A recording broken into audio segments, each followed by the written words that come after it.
supporting human conditions, not free market propaganda and corrupt politicians, cause they owned by special interest groups that fund their campaign. That's why you hear the same old things they claim. Welcome to the Project Censored Radio Show on Pacifica Radio. I'm your co-host, Eleanor Goldfield. While corporate media focuses on the 24-hour wartime news cycle, a lot falls through the cracks. Entire continents, actually. First up this week, we welcome back to the program journalist José Luis Granados Ceja to talk about the Greater America Plan and Operation Total Extermination, the latest U.S. policy initiatives for Latin America. José Luis highlights media complicity in framing U.S. relations with the Global South, how Mexico and its allies in the region are responding to these military threats, and how the war in Iran is affecting this political landscape. Next up, journalist and organizer Edith Romero talks about corporate colonialism in Honduras and how the likes of Peter Thiel are piggybacking on decades of imperialist extraction to create their own sovereign nations, not subject to any Honduran oversight or accountability, and how this connects to the oppressive surveillance and anti-human eugenicist manifestations of AI here in the U.S. and globally. All this and more coming up this week on Project Censored. Taxing all the bridges and the levees and the mines collapsing. All the prisons build the capacity citizens. Hypnotized by the master thief. Combine and conquer, steal a masterpiece. Open your eyes and realize what's happening. Time's running out to reach all potential fame. Welcome to the Project Censored Radio Show on Pacifica Radio. I am your co-host, Eleanor Goldfield, and here's some of the news that didn't make the news for the week of April 13th, 2026. A new report by the Prison Policy Initiative analyzes the nearly 2 million people incarcerated in this country. 2 million.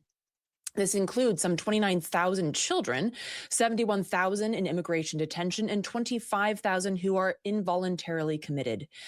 The remarkably in-depth report highlights other stark injustices, such as the fact that 78% of people in jail under local authority have not been convicted of a crime and are therefore legally presumed innocent.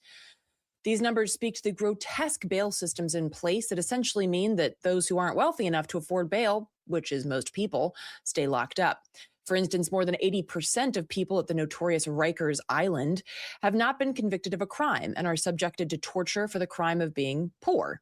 And again, this is just one of many findings in the report, which you can find at prisonpolicy.org. In reporting by the Colorado Times Recorder, an investigation via FOIA requests found that ICE is operating a network of 170 unofficial detention sites across the country called hold rooms. Located in warehouses, strip malls, office parks, and ICE substations, the facilities are held to different standards, if you can call them that, than the agency's official detention facilities, which are not held to any standards. They are not permitted to contain beds and are not required to contain toilets. Though agency policy limits the time a detainee can be kept in a hold room to 72 hours, federal data shows thousands of violations of that rule, including many stays lasting weeks or months at a time.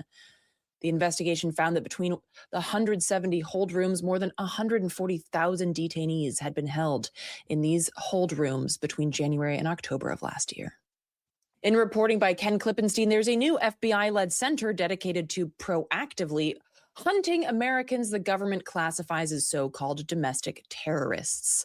And what, pray tell, are views that classify one as a domestic terrorist? Well, according to the FBI, anti-Americanism, anti-capitalism, anti-Christianity, support for the overthrow of the U.S. government, extremism on migration, extremism on race, extremism on gender, hostility towards those who hold traditional American views on family, hostility towards those who hold traditional American views on religion, and hostility towards those who hold traditional views on morality. As Ken writes, quote, in other words, if your political views are practically anything other than MAGA, you're on notice, courtesy of the FBI, end quote. I'd add that if you have any political views that are vague, then you're on notice. And while this is undoubtedly an escalation in keeping with pretty much every other bad idea that the Trump administration has had, it's important to note that the FBI has always gone after those they deem un-American. In a review of procurement materials, The Intercept reports that CBP is set to order a vast arsenal of chemical grenades, sprays, projectiles, and other weapons, including weapons meant to disperse these chemicals over a wider area. Chemicals include a kind of tear gas that CBP has already used on protesters domestically that is banned for military use. These so-called less than lethal weapons have already maimed, deafened, blinded, and yes, killed people. As of the recording of this news brief on Friday, April 10th, Vice President Vance is on his way to Pakistan for talks with Iran. After the initial announcement of a ceasefire last week that Iran explicitly said included Lebanon, Israel murdered more than 200 and injured more than 1,000 in Lebanon in a single day. Iranian foreign minister posted on Thursday that, quote, if the U.S. wishes to crater its economy by letting Netanyahu kill diplomacy, that would ultimately be its choice. We think that would be dumb, but are prepared for it, end quote. That sums up a lot of U.S. foreign policy.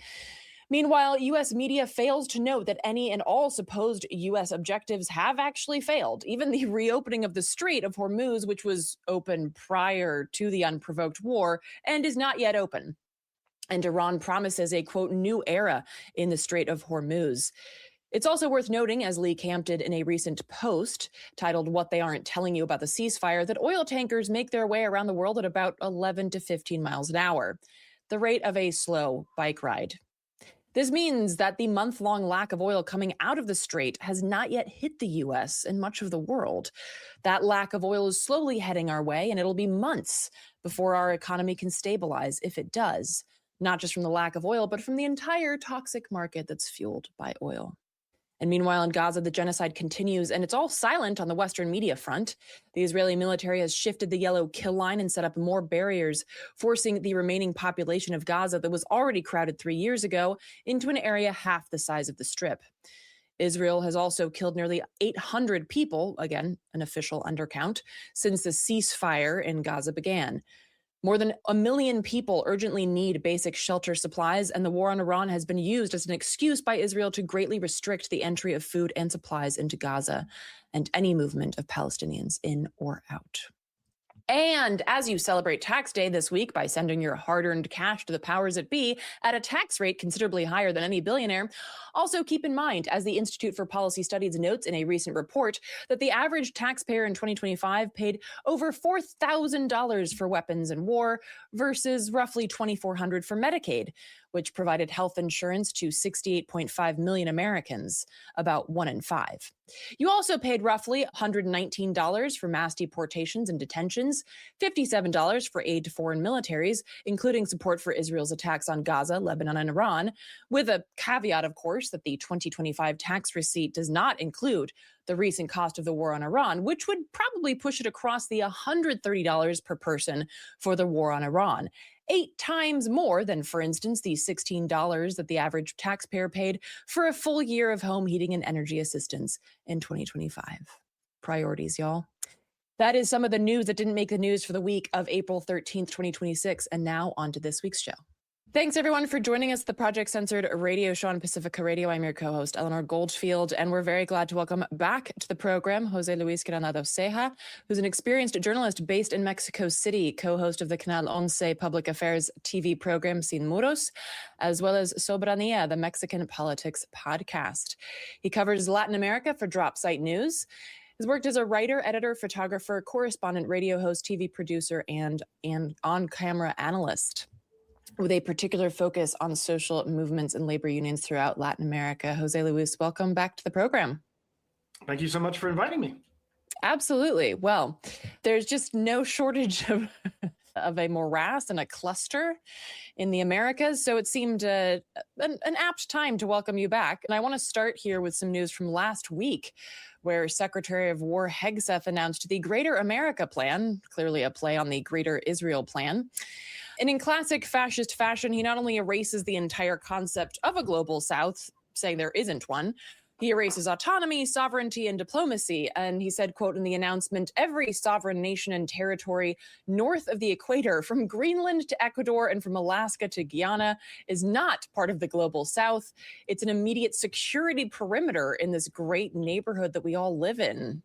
End quote. And I know that this is something that you've discussed on your program, Soberanía, before, the idea that Mexico and indeed all nations of the Americas are well aware that they're on some kind of list vis-a-vis U.S. imperial violence to be coming up. So what's your take on this latest announcement, and what has been the response from nations about this Greater America Plan?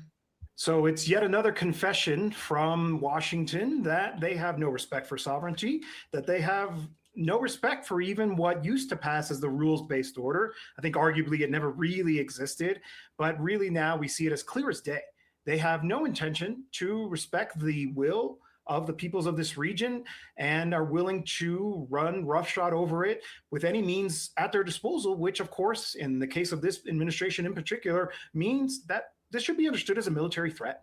And I think it helps us understand why Donald Trump and the rest of his cabinet was so insistent on this Greenland issue. You know, I remember that a lot of European leaders seem to have trouble wrapping their heads around it. It's like, why is he picking a fight with an ally? It doesn't make any sense. And for us in the global South, and yes, Mexico is part of the global South, you know, it would always make perfect sense to us because this is the kind of attitude we've faced basically since, you know, we were independent republics here in Latin America, with this attitude that they are destined by Providence to plague us with misery in the name of liberty, as Jose Marti famously said. So we have this understanding of what their intentions are. And now you asked me about the reaction, and unfortunately, I think the reaction hasn't been strong enough. And this has been kind of the consistent issue with much of the regional leadership. I suspect that their strategy is to kind of, as Claudia Sheinbaum says, keep a cool head, don't provoke him, don't fall into these kind of provocations, don't comment on every little thing that they have to say, because if you did, you just spend your whole time responding to it. And there's some truth to that.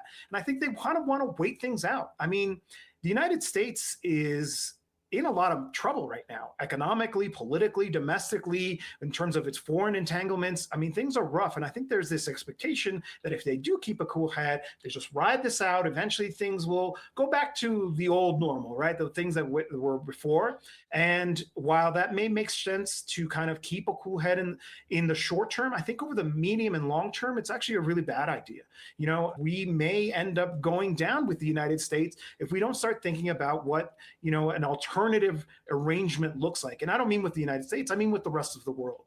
And what is the region looking like? You know, there are inklings of it. For example, I was greatly encouraged by the fact that Brazil's state oil company, Petrobras, and Mexico's state oil company, Pemex, are in negotiations, right? This is the beginning of this kind of closer, deeper integration that I think is badly needed in the face of this kind of unpredictable neighbor. But all of this has to be done in a much, much faster way, because I do think that the chickens are going to come home to roost relatively soon. Here in the Western Hemisphere, in a lot of ways, we are isolated from some of the immediate consequences of the decision of the United States and Israel to attack Iran. We're already seeing it in parts of Asia. Apparently, gas prices are through the roof in Australia. So it's a cascading effect, though. It eventually is going to catch up to us. And I think when that happens, I hope that that will be the wake-up call for the peoples of this region and its leadership to say, we have to do something different, because there's no way that we're going to be able to kind of ride this out, because the problems are just going to start compounding themselves. And so I really think it's time to look ahead and to think about what's going to happen, not over the short term, not over the next few months, but really, I mean, Claudia Sheinbaum, she's only a quarter of the way through of her presidency. She's got to think about what's going to happen longer term, because really this could be very consequential for her government. And Mexico, like the United States, you know, in a lot of ways, the midterms are seen as kind of a test for the government.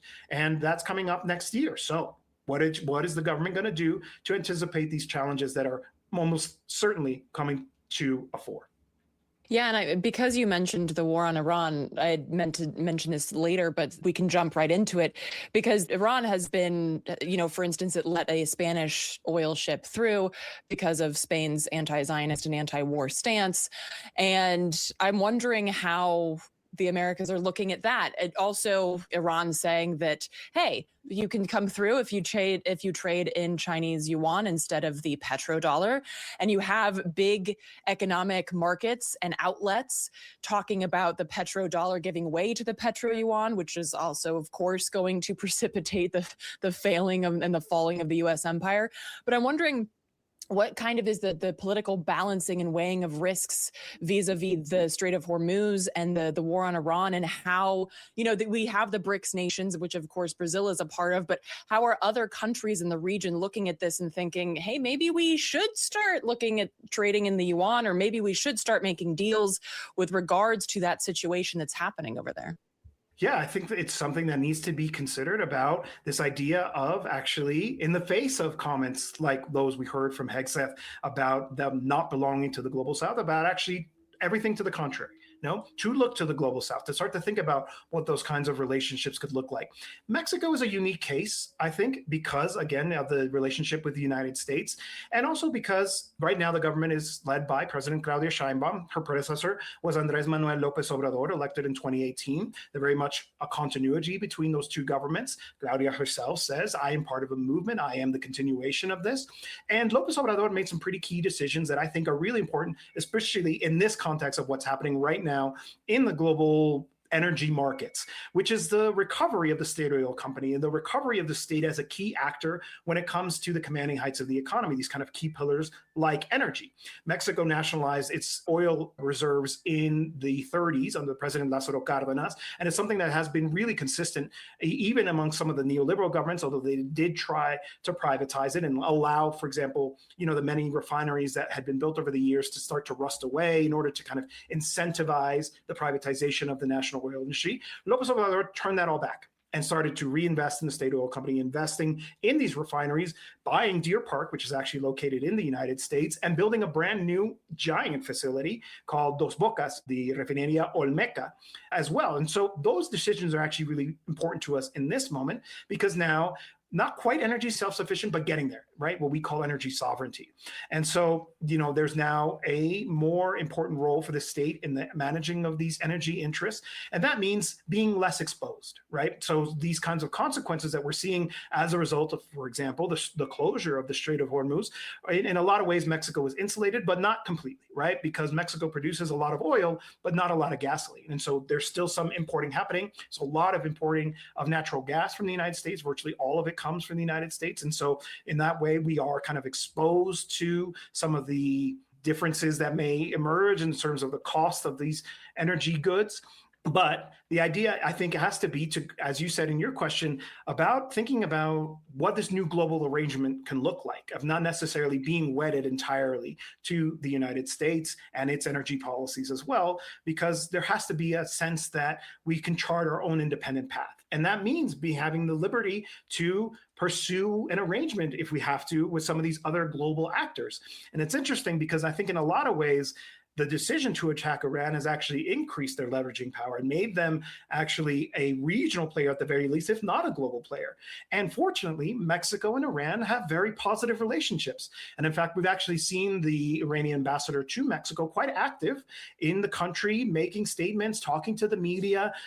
This is a population that I think, and I'm speaking here about the Mexican population, that is very much willing to listen to what Iran has to say, right? It's not like the United States. It's not a country that has been so terribly vilified that they're automatically written off. But of course, as they should, they're treated as legitimate actors who have something to say. And I think also in the context of the genocide against the Palestinian people, where there was a certain political awareness here in this country that it's important to be on the right side of history and to condemn the genocide in those terms.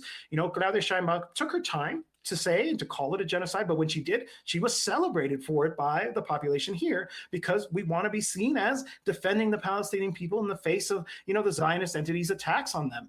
And so that same kind of logic, I think, in a lot of ways, informs the response by the Mexican population to what's happening in the case of Iran, of having sympathy, right? Of understanding that Iran is struggling to defend itself in the face of an unprovoked attack that happened in the midst of negotiations, and that, one of the things that I've been saying that I think is an important lesson for countries precisely like Mexico is how important deterrence is. The fact that, it is important to actually have a strategy that you can tell your opponents who are considering attacking you, which is the case of Mexico. We have to remember there are forces in the White House who want to attack Mexico using drug cartels as the excuse, but nonetheless would be a massive, massive violation of our sovereignty, to understand that if they do that, that the costs will be too high, that it won't be worth it. And so that they don't think about doing it in the first place. And if they do, that they never do it again. And I think there's a lot of lessons from the Iranian experience of that in terms of Mexico. Obviously, we're not going to blow up the relationship with the United States. Again, it is our most important trading partner.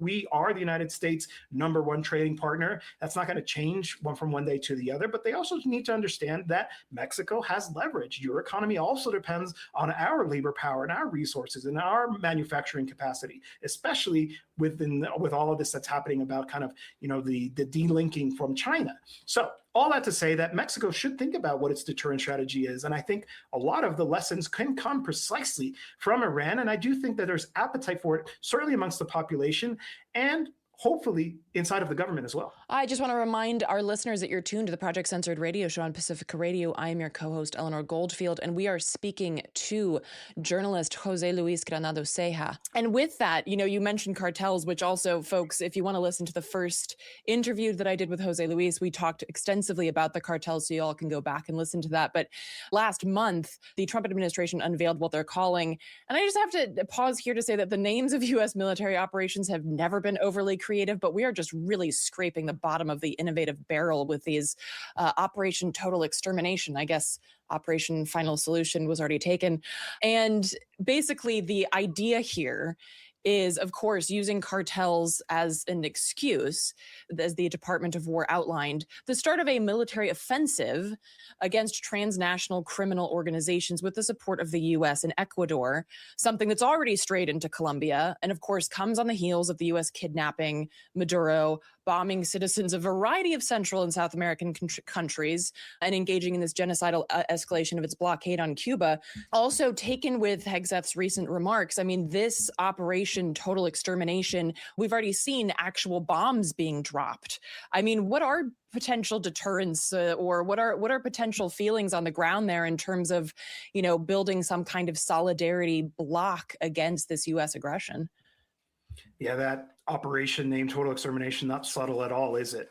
And the thing is that we know exactly what it will translate into because it's already happening, as you well said, in Ecuador. And so they really publicized the first, joint action done by Ecuadorian and U.S. armed forces. Apparently, the U.S. mostly played a supportive role. And, there was a lot of fanfare. This video that was published of this site being blown up to pieces. And then it turns out that it wasn't a site for the training of narco trafficking groups whatsoever. It was a dairy farm, and it was known as such. And in fact, the truth is they published this video on March 6th, but the actual operation happened on March 3rd, which apparently Ecuadorian forces went in there and ended up torturing people in order to get them to talk and to try to extract false confessions out of them. But then, eventually the truth came out, and that it had nothing to do with narco trafficking. It kind of even betrays logic. These groups, they're known to work, yes, in remote areas, but under the cover of trees. They wouldn't work in an open area like the one that they showed in this video. It just doesn't make any sense. And so when people talk about U.S. action to combat drug trafficking groups in Mexico, they should think about that dairy farm, because that's what it would turn into. That's exactly what would happen. And this was the first one, the highly celebrated one. If they end up going down this path, which obviously is a red line for Mexico, and I always have to insist on that. If it hasn't happened yet, it's because Claudia Sheinbaum has been really, really insistent on this. We will not tolerate U.S. unilateral military action in our territory, right? You can share information with us, but if we're going to engage in an operation, it'll be Mexican troops. And honestly, I trust Mexican troops a whole lot more than U.S. troops. And if there is abuses, if there is a human rights violation, if there is a wrong target that's hit, there would be accountability here, right? And I remind people that when the U.S. asks for permission to engage in operations in other territories, they ask for immunity. Right? When they do things like bomb a dairy farm in Ecuador, there will be no consequences for the U.S. troops who were involved, or the commanders who made that decision, or the people who provided that bad intelligence. And so that's the case, right? Again, if they talk about this in Mexico, that's what it would look like. And so you cannot take them at their word when they say, well, we want to help, in the giant, biggest air quotes possible, to combat narco trafficking groups. And again, at least from our side of the border, we insist when you talk about the problem, and it is a problem and it's a shared problem. I think in a lot of ways, Mexico ends up putting a lot of the lives on the line. But in this problem, deal with the demand on your side. Deal with the drug trafficking groups on your side. Don't necessarily come here and ask us to solve the problem for you. Anyway, all that to go back to your original point is that I think we have to be clear about what it actually means to entertain this possibility of U.S. action. And it's nothing but negative. There's really no positives from this. And if we really want to solve the problem, there has to be more done in terms of the demand and, of course, also the flow of guns that come south, right? That is the way that we can actually help each other out in this very serious bilateral issue. Yeah, and I mean, I think I mentioned this last time we spoke, but I think about it every time. Eduardo Galeano said that anytime the U.S. tries to help a nation, it either turns it into an insane asylum or a graveyard, which, I mean, look at the track record. Not an exaggeration. And with that, I mean, there's no such thing as a monolithic, I mean, people, much less a monolithic region. So, of course, we've mentioned Ecuador, which is obviously, friendly with the U.S. And there are, going back to terrible names, the Shield of the Americas. And I know that you've spoken about this too, but it's 12 countries whose leaders are basically just sycophants to the U.S., specifically Trump at the moment. And of course, the biggest countries in the Americas were not there, are not included, i.e. Mexico and Brazil. And I'm wondering how this then relates to these the potential for building regional solidarity. And then also then in terms of providing some kind of even slightly united front against the escalation of U.S. violence if you have these sycophantic leaders that are very willing and able to work with U.S. imperial violence in this way.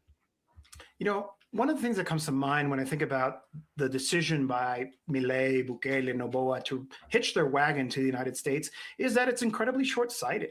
I mean, the United States, as we just talked about, is in a polycrisis. That's a term that I like to use, right? There's domestic issues around migration. This was his key issue. And he's definitely, at least rhetorically, at least in public, kind of pulled back a little bit because of the backlash after the death of two individuals, right, at the hands of these ICE or CBP, I think, in one of the cases. And so, there's the economic challenges, there's the rising gas prices that I think is sort of the first symptom of a much more serious problem. It's the quagmire that he's found himself in as a result of the decision to attack Iran. I mean, it's a very delicate situation in the United States. And to tie back to Iran, I mean, one of the points that I've been trying to make is look at the Gulf countries who made this clear decision to align themselves with it with the expectation that there would be something in return, right? Okay, you can station your troops here. Bahrain can have one of the largest U.S. bases in the world inside of its territory. But the expectation was that the United States would be there to protect, to defend them. And when push came to shove, the United States wasn't there. They didn't do what they essentially promised to do. The same thing is going to be true of countries here in Latin America. When things get rough, you really think that he's going to go out of his way to bail out Milei again, as he did in the face of those legislative elections right beforehand, to kind of boost him? Of course not. I mean, if things get worse in the United States, he will very quickly abandon these alliances. So I don't think it's a smart move in general, but it is an impediment, as you well said, to a kind of united front. And the thing I say to that is just build an alliance with those forces that you can. There was a statement issued by Colombia, Brazil, Mexico around, a foreign policy issue. And that was a good first step, right? To show that you can make a temporary alliance. Hopefully that is a stepping stone to something more permanent. I think the days of, the Community of Latin American and Caribbean States or UNASUR, the South American republics, those are probably behind us, right? And it's just too difficult given the divisions are. But eventually things will change, right? Like, for example, we talk a lot about Ecuador. I think in a lot of ways it's a very interesting case study in terms of what happens when you really do tie your futures to the United States. I mean, Noboa is also domestically very weak. He just had to forcibly, unconstitutionally change the election day in this country to kind of tilt things in his favor, tilt the field in his favor, because he knows he's exposed electorally. And so, he's going to have to repress even more and clamp down even more. And, there was a raid on the municipality of Guayaquil not too long ago. There's a lot of persecution happening, but that's going to provoke a backlash eventually, right? Like if he's in a delicate situation and then he loses the support of his key ally, he's going to be in serious trouble. So, the political winds, I think, can change relatively rapidly. But the key thing is to have something in place that can kind of pick up on that. So let's say, the mood changes in Ecuador and there is able to, a change in terms of their policy or a change in government, right? Ecuador used to be famous for kicking out its presidents when they were no longer seen as having enough support in the country. That could happen. And when that happens, and if something new and progressive and somebody who is willing to build regional alliances, to build towards regional integration comes in, those structures have to exist. And arguably, they don't exist right now. So now is the time to actually start building them to make sure that there is the space for them to be able to plug into immediately, because things are happening really quickly, I think, in a lot of ways. And so, we can't really have the luxury of time anymore, given how fast things could eventually change. And so my emphasis would be build these institutions now, and in the meantime, build the alliances that you can. For example, Ivan Cepeda, who's the leading candidate of the left in Colombia right now, they're going to have elections at the end of May. He's in Mexico today, right now, building alliances with forces here. That's the long-term vision. That is him understanding that if he does win the presidency, which it looks like he will, then he has to be ready on day one to be able to continue with these alliances with other countries of the region, because that's the only way out of this. Yeah, absolutely. And kind of zooming out here from the regional to the global, because of course it's a global capitalist world. I'm also curious about those alliances outside of that, because Russia recently delivered oil, some 730,000 barrels, and the U.S. did not try to stop it. Now, obviously, Russia has slightly different footing on the global political stage, but I'm curious what kind of response, because I know that Sheinbaum has not been eager to send oil to Cuba since the U.S. decided that was an escalated blockade. So what has been kind of the response to that delivery, and what kind of feeling is there that, okay, well, we can start to try to build regional solidarity, but also, hey, Russia is doing this or China's doing this, or kind of zooming out to a more global stage on that factor? Well, based on some of the reporting I've seen, it appears that the delivery of that tanker of oil to Cuba from Russia was negotiated. So, I think Russia has more weight to throw around and can say, in its negotiations, we're delivering this oil whether you like it or not. Do you really want to provoke an armed conflict with us, given how things are going elsewhere? And I think that is probably why we saw that. Mexico, obviously, even in comparison to Russia, right, doesn't have the kind of navy that they do and would be definitely exposed. So I really think one of the things I've been saying, even though the threat was tariffs, we saw the Supreme Court strike down the IEEPA tariffs. And I think that was the basis for this threat against Mexico. And yet they still haven't sent any. It tells me that the threat was always military, right? This is a military blockade of Cuba. It is enforced through the Coast Guard mostly, but also the US Navy. And, the possibilities for breaking that blockade ultimately boil down to, are you willing to really drive a hard negotiation and put your armed forces behind your intentions? I think Mexico isn't, and we have to be honest about that. And I think why? I think, frankly, it's been made clear to them, this is my speculation, I have to be honest about that if they do try to, that there would be military consequences for Mexico. And it goes back to what we were talking about earlier. It could be quite possibly be the excuse to engage in unilateral military action against Mexico. And so that is really kind of the reason that they are very cautious, why Sheinbaum hasn't sent it. Obviously, the intention is there. Mexico, the population, the government wants to send oil to Cuba. I think that is without a doubt the case. But the conditions have to be there. That's why if you listen to her, it's always about negotiating, about getting the green light, to making sure that if they do send it, it's actually going to arrive. And I think as much as I want Mexico to break the blockade, to be the country that does help out Cuba in this way, we do help out in other ways. There's been 4 shipments now of humanitarian aid delivered by the Mexican Navy. There was also the flotilla, which also, many Mexican people participated in delivering themselves personally aid to Cuba. That to deliver oil, which would obviously be very beneficial to them, this tanker, depending on how they ration it, could last anywhere between a month and a month and a half, around then, right? Like, it doesn't solve all their problems, but Mexico being able to continuously provide oil would, and it's much closer, it's much cheaper, and it's much faster. So obviously, I think that is the ideal scenario, but it is going to require a negotiation. I think it doesn't happen without the United States deciding it's not going to use its Coast Guard to stop it from arriving. But certainly, it is something that is important, not just to the government, but to the population. And there is pressure on the government to come through for our Cuban brothers and sisters, to say that we do stand with them, right? There is a long-standing tradition of Mexican solidarity with Cuba. And a lot of it has to do with the Cuban Revolution, right? Mexico is the country that refused to break relations with it when there was a huge push by the United States for every country, which virtually every country in the region did, to not recognize the revolutionary government that came to power after the triumph of the 1959 Cuban Revolution. Jose Luis, thank you so much for coming back on the show. I think it's really important to recognize that, the United States is not actually existing in a bubble. and our closest neighbors are in fact not just people that we should recognize on a equal political footing, but just recognize for inspiration and and perhaps ideas on how else we might be able to structure something. So folks, do check out the podcast is Soberania, the Mexican politics podcast in English. And Jose Luis also works for Dropsite, covers Latin America for Dropsite, and is the co-host of Sin Muros on Canal 11. Jose Luis, thank you so much for taking the time to sit down with us. Thank you so much. Great conversation, just as last time. I'll be back anytime. Oh, good. Thank you. I will bother you again.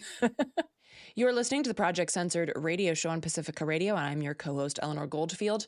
Coming up next, I sit down with Honduran community organizer and journalist Edith Romero to talk about corporate colonialism in Honduras. That's coming up right now, so please stay with us. Thanks, everyone, for joining us at the Project Censored radio show on Pacifica Radio. I am your co-host, Eleanor Goldfield, and we're very glad right now to be joined by Edith Romero, who's a Honduran community organizer, researcher, writer, and a Public Voices Fellow of the Op-Ed Project, the National Latina Institute for Reproductive Justice, and the Every Page Foundation. Edith, thanks so much for joining us. Thank you for having me. Absolutely. And Edith, I asked you on here because a couple of months ago, you wrote a piece in Truth Out titled Peter Thiel is Unleashing a Neo-Colonial Billionaire Fantasy in Honduras. And before we get to Peter Thiel, I want to set the stage here with context, something that neither our corporate media nor our political landscape appreciates, because before Peter Thiel, there was already plenty of U.S. interference in Honduras. And that's, of course, going back hundreds of years. But we won't go back that far. Let's just look at 2009, when infamous School of the Americas trained soldiers carried out a coup against then President Zelaya, deposing him and installing a far more corporate-friendly regime. And in the aftermath, actually, one of the effects was Reporters Without Borders actually called Honduras the most dangerous country in the world for journalists, as journalists were targeted, 7 killed in 2010 alone. So starting off here, Edith, can you talk about what's happened since then in terms of the political landscape in Honduras as it pertains to just simple things like autonomous control over land and resources, or even just their own government in general? Yes, and I do want to, for a second, go back a little, because I am actually originally from a banana town in Honduras. And so I grew up with that backdrop, and interestingly enough, not really knowing the history that was tied until I did my own research and understood why the conditions are the way they are in Honduras. It's all imperialism and US intervention for the benefit of the US and the profits and control. And regarding 2009, so I was there when the coup happened, and it was a time of really heightened fear and instability. I remember having, they call it toque de queda, where you're not supposed to, kind of like a curfew, but you're not supposed to go out of your house at all. And from that moment on, the militarization of the country even more so. And if you read the research that has been done regarding the backdrop of that coup, you see that there were meetings between the ambassador for the United States and the political actors that put on the coup. So there was some knowledge from the United States that this coup was coming in, and it was by the military of Honduras, supported by the Nationalist Party, that's kind of like the conservative party in Honduras, that is tied to really a history of drug dealing and narcos, including Juan Orlando Hernandez. The coup was really, for me, one of the big steps towards the presidency of Juan Orlando Hernandez. And we find, when you talk to even like activists, campesina activists that fight for the rights to the land, you hear a lot of stories of how the military intensified, or the military was used to basically try to intimidate activists. I have a friend who's a campesina activist, Jasmine Lopez, whose family house was raided. All the leftist books were burnt. And this replicated itself in different, land defenders, indigenous defenders, several Garifuna leaders were kidnapped as well. after 2009. And at the same time, and I talk about this in the article, we have Juan Orlando in Congress, right, before he became the presidency, who passed laws to basically open up indigenous land and land that is protected to foreign investments. And that's kind of where we see hydroelectric dams and foreign companies and things like the sedes that come into play. Yeah, and I want to get into that. Thank you for the perfect segue. That is the zones for employment and economic development, which listeners to the show will know that anytime there's a zone for economic development, that's quite the euphemism for destruction and extraction. And I was curious if you could explain a little bit what these are, and if they're specific to Honduras, or if they're sort of a regional or even a global project. Yeah, I always, when people talk about development, I always ask myself, development for who and how did we get to that definition, right? I really question the ideas that we have around development because they usually just benefit the rich and make the the poor poorer and make the exploited even more exploited. So we have the sedes. It comes from Paul Romer, right, who was known as a very neoliberal figure who I think the basic premise, to summarize it, is less taxes on businesses to promote development. So more privatization in a zone to promote development, and that development obviously is in benefit of big corporations, usually foreign corporations. And you do find this around the world. There's some in India, in China, but the sedes kind of took it a step further and was like, well, what if we have our own laws? What if the taxes that people pay in this sede go to the people who govern the sede themselves, not to the Honduran government, to the government that is established by the sede itself? What if we have our own police force and our own labor laws? So it's basically, for me, and studying colonialism, this is a new iteration of colonization by ways of this new hyper-capitalist cities that are trying to privatize and take over. Yeah, absolutely. I mean, it's basically like creating these corporate sovereign nations inside of what should be technically a sovereign nation without calling it that, right? You're not saying like we're invading Honduras in order to, it's all under the guise of business. And with that, I'm wondering if we can then bring in the Peter Thiels, the tech bros of this situation, and you can talk a little bit about what specifically is the plan vis-a-vis Peter Thiel and these sedes in Honduras. Yes. So this structure, and you can see these types of structures not only in sedes but other structures, right? And I'm in New Orleans, and they have a structure in the French Quarter where business owners basically can decide policing and surveillance, right? There's different iterations of it around the world, and it's just a way to encroach and take out any community power.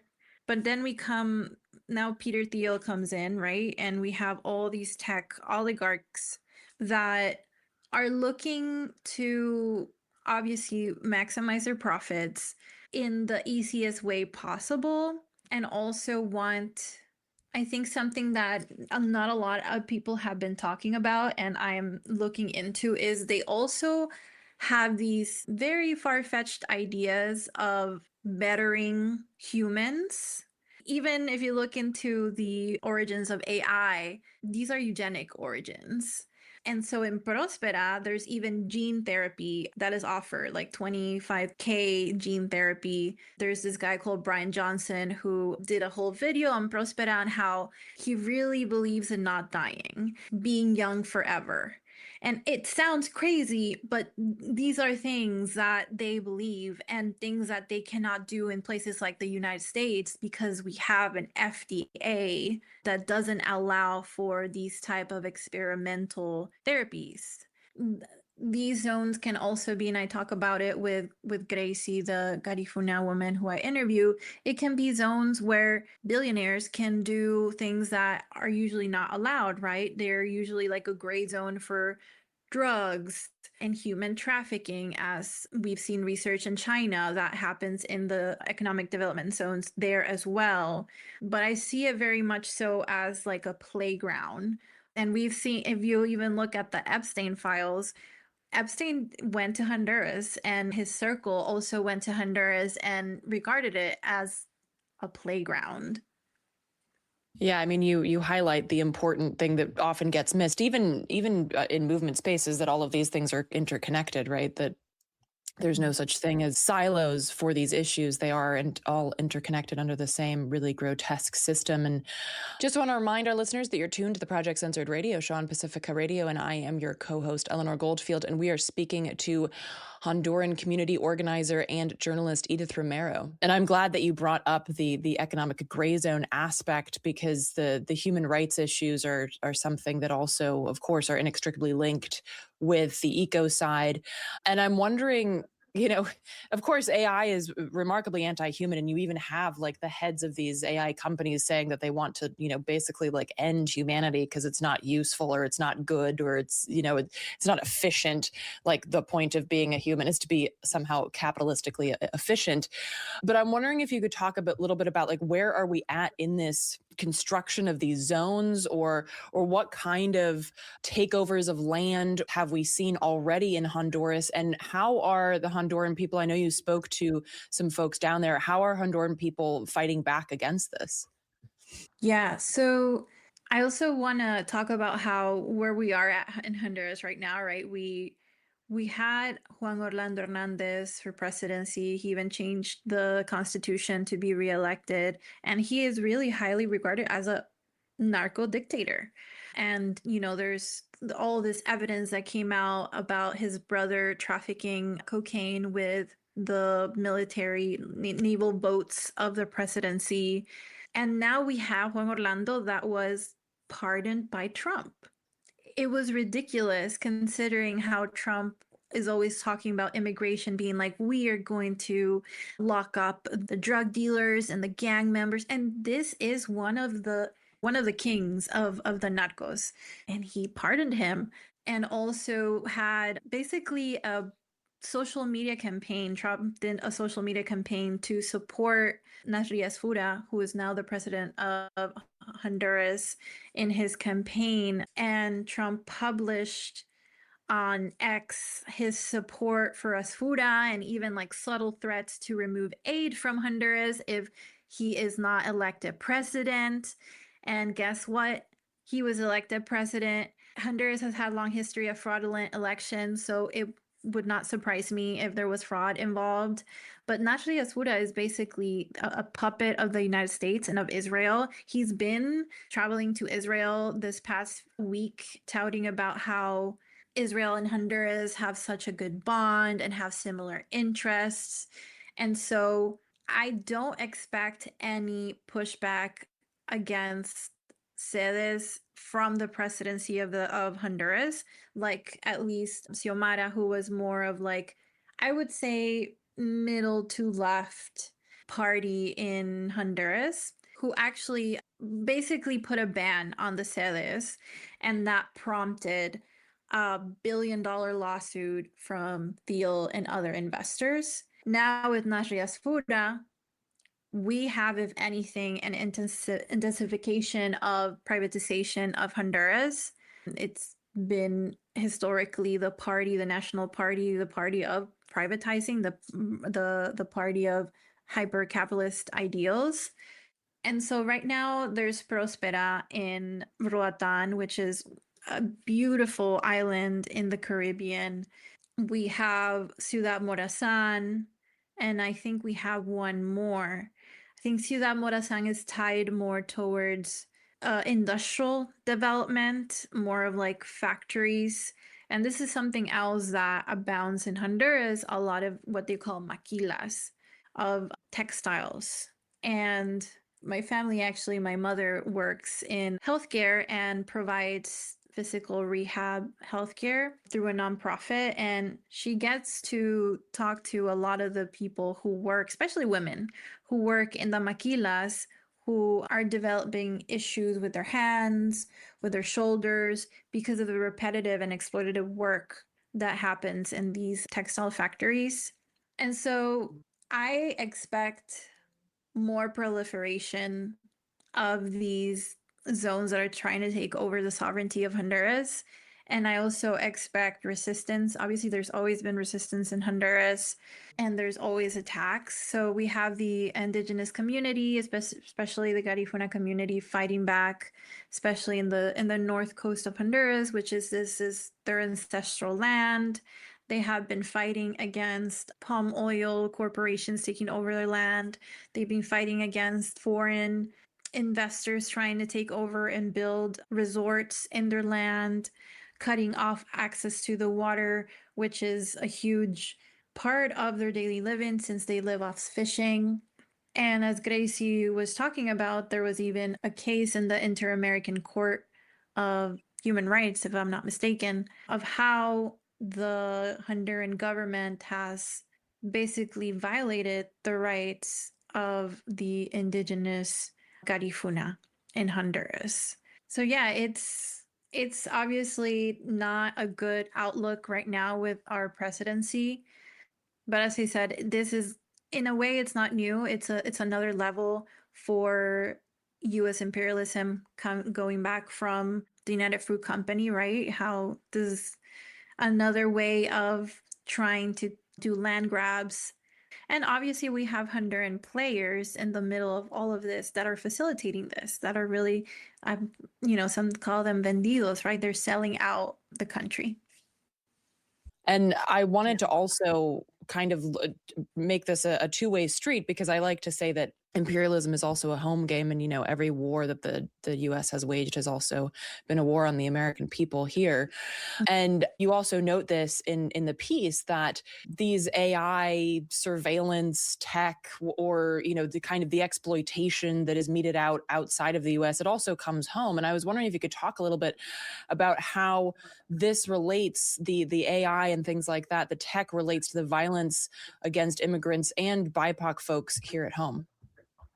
Yeah, that's actually one of my main organizing job or work that I do, is fighting against surveillance. And, we have to put this in the context of, like, Peter Thiel is behind Palantir. He's behind the number one corporation trying to surveil not only immigrants, everyone in the United States. He is running Palantir, who's doing mass surveillance on the people in the United States, specifically through ICE, who's trying to target, surveil, monitor, kidnap immigrants in the United States. And the United States are causing the issues to migrate, right, from our countries, and then trying to hunt us down in the United States through a lot of the same people who are profiting off taking our land and taking over our sovereignty. And so, like, for me, my story is, similar to a lot of immigrants, where, like, I couldn't find a job. I couldn't basically afford to survive in Honduras. So I had to come here, and now I can support my family. And I understand that a lot of the conditions in Honduras were caused because of the banana companies, because of the coup that happened in 2009, because we have narco dictators that were allowed into power. And so the United States is building the conditions for us to not be able to live in our countries, which I would very much love to. And then once we migrate to the United States looking for better opportunities, is telling us, no, you can't come here, and is hunting us down through the surveillance technologies.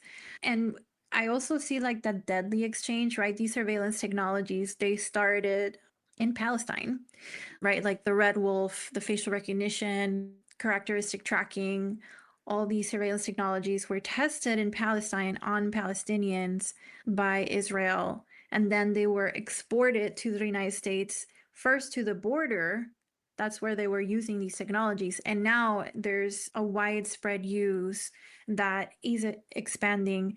Last year here in New Orleans, we had to fight against live facial recognition in the city. Like they wanted to approve it for the city. And now we're fighting against police drones. For me, at the end of the day, if you look at who does that benefit, right? It's Palantir. Obviously, they're making a lot of money. Peter Thiel is making a lot of money. It's the companies and corporations that own private prisons and detention centers. And so at the end of the day, this is not benefiting anyone but the big corporations, including Peter Thiel, but they do it under the guise of public safety. Yeah, it's always about public safety, which, and I mean, you mentioned the cartels. It's like that's also under the guise of public safety. But as we've spoken with José Luis Granados Ceja, who's actually on this same episode as well about the cartels in Mexico, it's like, well, the U.S. could address that problem without ever setting foot in Mexico, because Mexican cartels run on very much on U.S. demand and on U.S. guns.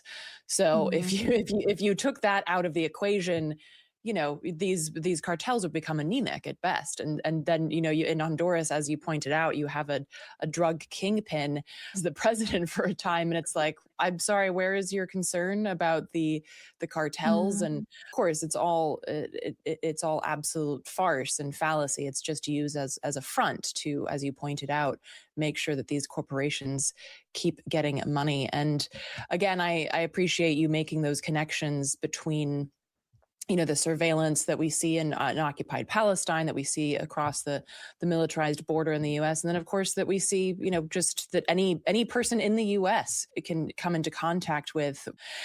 It is important to connect these issues and recognize where these ideas generate from. So, Edith, thank you so much for taking the time to sit down with us and dig into this issue. Again, folks, you can check out the piece that Edith wrote a couple of months ago in Truth Out. Again, the title is Peter Thiel is Unleashing a Neo-Colonial Billionaire Fantasy in Honduras. Edith, thank you again so much. Thank you. We want to smash, crash, mash, blast the system. We want to get it hype. Get with the mission, we run the crowd loud. This pumping rhythm is hitting. That does it for another episode of the Project Censored radio show on Pacifica Radio. I'm your producer and co-host Eleanor Goldfield, along with my co-host and executive producer Mickey Huff. For more information about all the things that the project does, from the classroom to the radio waves, please check out projectcensored.org. I'd also like to remind listeners that the views and opinions expressed on this program are those of the guests and hosts and do not necessarily reflect the official policy or position of Project Censored. This broadcast is intended for educational purposes as part of our mission to promote critical media literacy, independent journalism, and civic engagement. We aim to foster thoughtful dialogue and encourage listeners to think critically about the information that they receive from all media sources. Project Censored is a 501c3 nonprofit organization and does not endorse or oppose any candidate for public office. We have a lot of tools, resources, and information over at our website. Again, that's projectcensored.org. Please also follow us on social media at Project Censored. As always, thank you so much for listening, and we'll see you next time.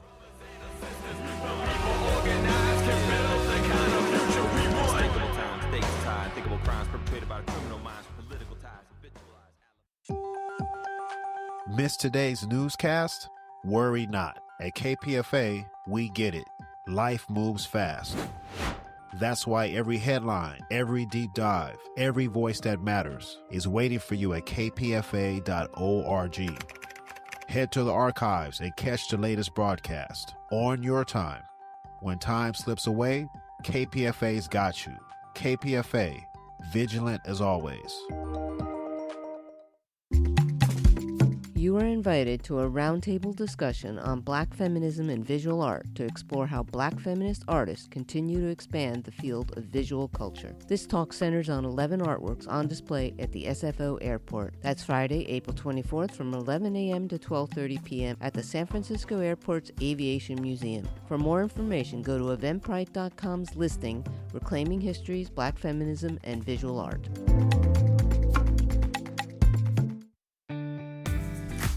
KPFA turned 77 this week. 77 years of independent journalism, music, and voices you won't hear anywhere else. made accessible to everyone. So what do we want for our birthday? Your continued support. Because without you, this isn't possible. 94.1 FM. Viva KPFA. KPFA.